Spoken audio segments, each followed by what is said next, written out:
Hello and welcome to another enhanced dashcam video from Adventures with TCS. I'm Tom and today you'll be riding along with me as I drive west on I-40 in the great state of Oklahoma.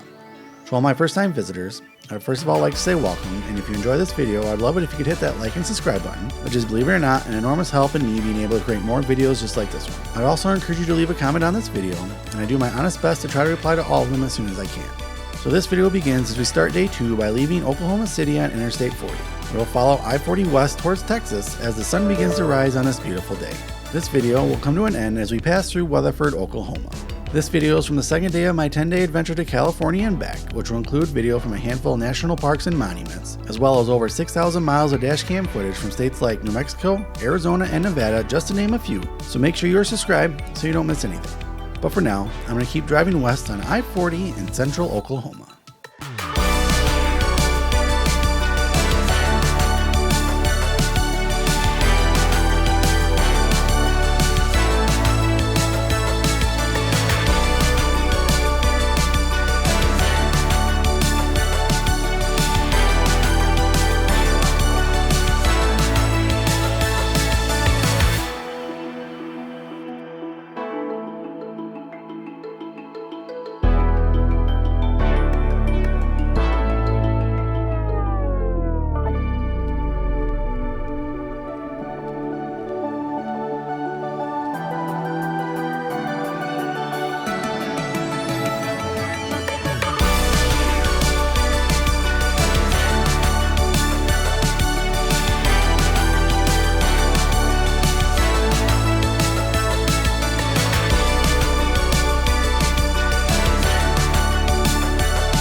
Well, that's it for this video. Thanks for watching. In the next video from this trip, we'll continue west on I-40 towards the Lone Star State, so make sure you're subscribed so you can join me on that adventure. But for now, thanks again for watching, and until our paths meet again, stay adventurous.